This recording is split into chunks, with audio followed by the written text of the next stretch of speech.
Hello friends, welcome back.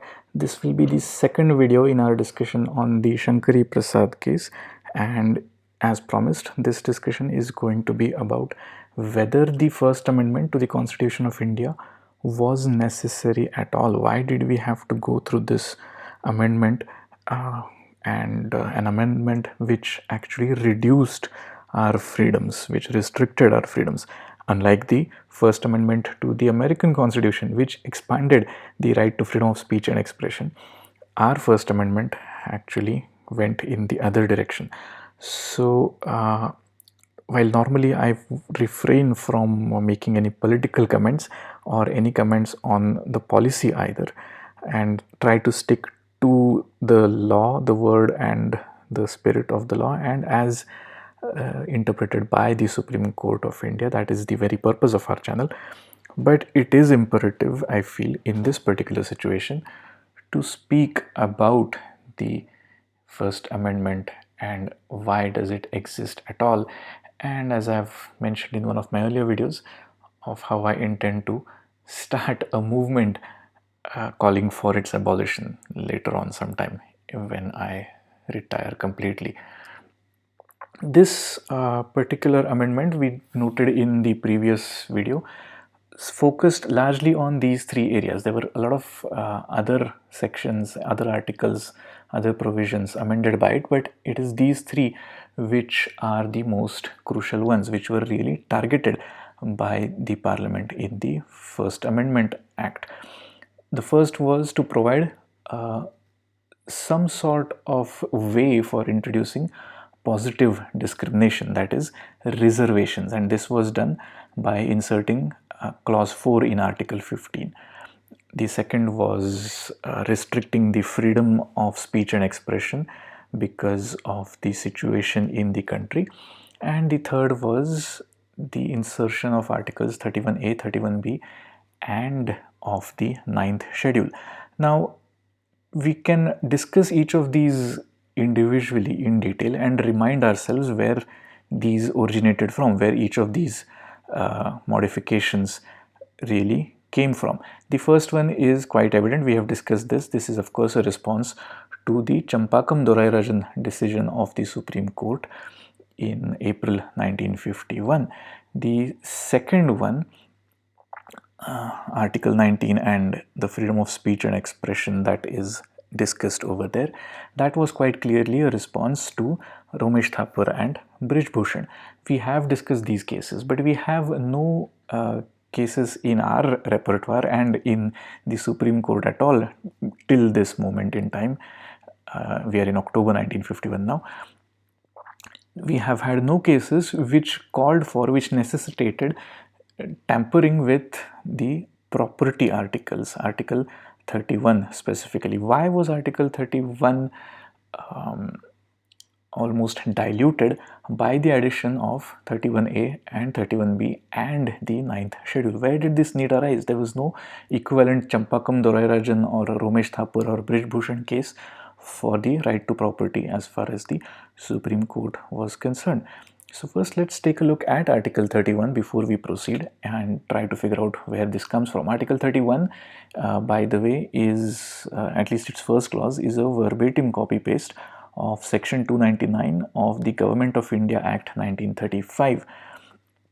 The article states that no person shall be deprived of his property save by the authority of law. This is very similar to Article 21 about the due process of law. But anyway, the point is that although it is a fundamental right, the right to property, although it was back then, although it was a fundamental right, it had a provision for its deprivation in the article itself. No person shall be deprived of his property save by authority of law. As long as a law exists which allows the deprivation of a person's property, then that could be allowed. That was allowed by the Constitution. That was not prohibited. Secondly, this next clause talks about this particular law under whose authority the property could be taken. No property shall be taken for public purposes under any law unless the law provides for compensation and either fixes the compensation or specifies the principles on which compensation is to be determined. So first of all, property can be taken only for public purposes, that is quite evident. Secondly, it can be taken for public purposes only under the authority of a law, and such a law should provide for compensation if your property is being taken, whether it is movable or immovable. The law under which it is taken should provide for compensation. It should either fix the compensation, fix the rate of compensation, or it should specify the principles under which the compensation is to be determined. And this is very important because there was, unlike Champakam Dorairajan and Romesh Thapar and Brij Bhushan, unlike those cases, there had been no Supreme Court cases related to the right to property and to zamindari abolition. I'm just going to speak a moment about zamindari, which was recognized by the British as early as the 18th century, 1793, and the permanent settlement of land revenue, etc., where the British misconstrued these revenue collectors as being actual proprietors rather than being intermediaries. They were treated as owners of the land by the East India Company, and that is where the problems emerged. That is where the problem originated.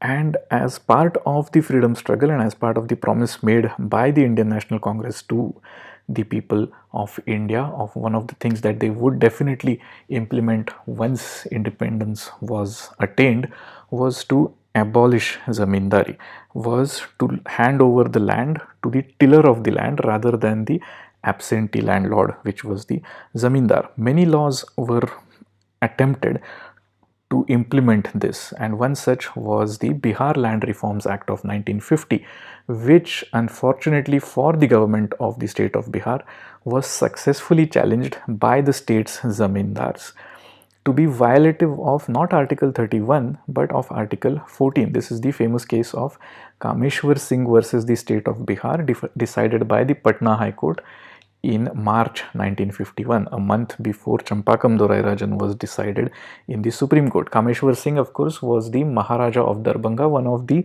largest landholders in independent India at that time. And he successfully challenged this Bihar Land Reforms Act, although it provided for compensation. Remember, Article 31 talks about fixing compensation or specifying the principles on which the compensation is to be determined. So because the Bihar Land Reforms Act had specified compensation, its makers, the legislators of the state of Bihar, must have believed that their law was safe, that Article 31 was not being violated as long as compensation was being provided for. Unfortunately for them, the legal team for the Maharaja of Darbhanga, Kameshwar Singh, successfully pointed out to the Patna High Court that the compensation that was the principle for compensation that was specified by the Bihar Land Reforms Act was actually discriminatory. There were different compensations awarded for different categories of landlord, and this discrimination was found to be violative of Article 14. I'm quoting from the judgment written by Justice Shearer of the Bihar High Court. On what principle ought a proprietor with net income 20,000 be given 8 years purchase, while one with income 20,001 rupees be given 6 years purchase? So this brings out what was wrong with the compensation principles in the Bihar Land Reforms Act. When the government was going to acquire the estates of a proprietor who was earning 20,000 rupees per year, he would be given 8 years income as compensation. What about those who were earning more than 20,000 per year? They were to be given 6 years compensation. So just 1 rupees difference would reduce the compensation. So the larger the landholder, the lesser would be the proportion of compensation that he would receive. This seems to be logically interesting. This is very similar to the progressive taxation that we have. The more income you have, the higher will be the income tax rate you have. So similarly, the more land you have, the less will be the compensation given to you. It seems logical, but it is undoubtedly discriminatory, and it violates Article 14, an article which we have not discussed so far. So let's spend a moment on that. Article 14, equality before law, it actually is corresponding to the 14th Amendment to the US Constitution, which was enacted after the Civil War because of the unequal treatment meted out to African Americans in the American South. Article 14 corresponds to 14th Amendment of the US. Very easy to remember. The state shall not deny to any person equality before the law or the equal protection of the laws within the territory of India. Quite a few interesting aspects in this article. First of all, the state shall not deny to any person, unlike Article 19, which was applicable to only citizens. Article 14 is applicable to all persons within the territory of India. Secondly, it is divided into two parts: equality before the law and equal protection of the laws. Equality before the law is just a manifestation of the principle that no one is above the law is above everyone else. It's just a statement of the rule of law. And secondly comes the interesting aspect, equal protection of the laws, which is expanded very nicely by Justice Shearer of the Bihar High Court in the Kameshwar Singh case. Legislation which affects only one particular class is permissible so long as it does not discriminate against individuals within the class. The impugned act, the Bihar Land Reforms Act, divides the affected class into a large number of subclasses and metes out differential treatment to these subclasses. This particular explanation tells us what was being violated precisely in Article 14, in equality before law and equal protection of the laws. Equal protection was being violated. For example, we do divide our citizens into adults and minors, those who have attained the age of 18 and those who have not. Once this division is made, there is no further discrimination. Everybody who has attained the age of 18 possesses the right to vote. Everybody who has not attained the age of 18 does not have the right to vote. This particular example reminds us that there are no further qualifications regarding the right to vote. You just have to have been 18 years of age or above. There are no further restrictions that you should be 18 years and a graduate, or 18 years and possessing a certain amount of property, or possessing a certain amount of wealth. None of those things apply. Over here, on the other hand, in the Bihar Land Reforms Act, the compensation, as we saw, was on a graduated scale. The more the land taken from you, the less would be the rate of compensation for you.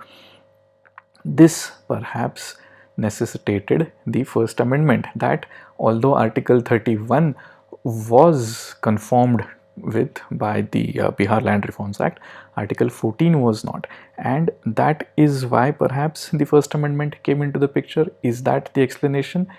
Well, actually, within a couple of months of the Bihar Land Reforms Act being found violative of the Constitution, the corresponding law made by the Uttar Pradesh legislature, the Uttar Pradesh Zamindari Abolition and Land Reform Act of 1950, was held valid by the Allahabad High Court. This is 10th of May 1951, Raja Suryapal Singh versus Uttar Pradesh. A full bench of the Allahabad High Court, 5 judges headed by Chief Justice Malik, held that the act did not contravene any of the provisions of the Constitution and was not invalid on that account. So the Bihar Act was found to be violative. The Uttar Pradesh Act was not found to be violative. So obviously there was nothing wrong in the Constitution. There was something wrong in those individual enactments. The Constitution was not a hindrance to quote from Tripurdaman Singh's book, the Constitution was not a hindrance to properly conceived and executed legislation for land reform and Zamindari abolition. It was clear that Zamindari abolition was not being held up in the courts. The Bihar High Court found the Bihar law to be violative of the Constitution, the Patna High Court. The Allahabad High Court, on the other hand, did not find anything wrong with the Uttar Pradesh Land Reform Act. So obviously the problem was with the enactment and not with the constitution. Yet we had the First Amendment. This is the tragedy of that amendment, and hence this video in the first place. What did the amendment insert as far as land reforms and zamindari abolition was concerned? Articles 31A and 31B and the 9th schedule. Article 31A states that no law providing for the acquisition by the state of any estate or any rights therein shall be deemed to be void on the ground that it is inconsistent with or abridges any rights conferred by any provisions in Part 3. If the state, which could be the parliament or any of the state legislatures, if they pass any enactment which takes any estate, which acquires any estate or any rights in any estate, then that law shall not be deemed to be void by the judiciary on the ground that it violates fundamental rights. Even if a land acquisition act violates fundamental rights, it cannot be held void as per Article 31A. The second clause talks about the definition of estate and the definition of rights in an estate, which are not relevant to our discussion on Shankari Prasad or the First Amendment really, but they will come into the picture in a few weeks time when we arrive at the relevant cases. But that was Article 31A. 31B is even, if I may say so, worse. No provision of any law listed in the 9th schedule shall be deemed to be void or ever to have become void on the ground that it is inconsistent with or abridges any rights conferred by any provisions in Part 3. No provision of law listed in the 9th schedule shall be deemed to be void or to ever have been void, even if it is inconsistent with or abridges any rights conferred by Part 3 of the Constitution. So 31A and 31B both make it a point to specify that even if any fundamental right is violated by such laws, those laws cannot be held void. This quite clearly is a reference to the Bihar enactment being found to be violative of the right to equality by the Patna High Court and not the right to property. So it did not matter that any other fundamental right was violated, any fundamental right at all was violated, such an enactment would still be valid as long as it had been listed in the 9th schedule. The original constitution had 8 schedules. Then this 9th one was added. 13 enactments, as we saw in the previous video, were inserted along with the First Amendment as part of the First Amendment, and in effect Article 31B was basically repealing Article 13(2).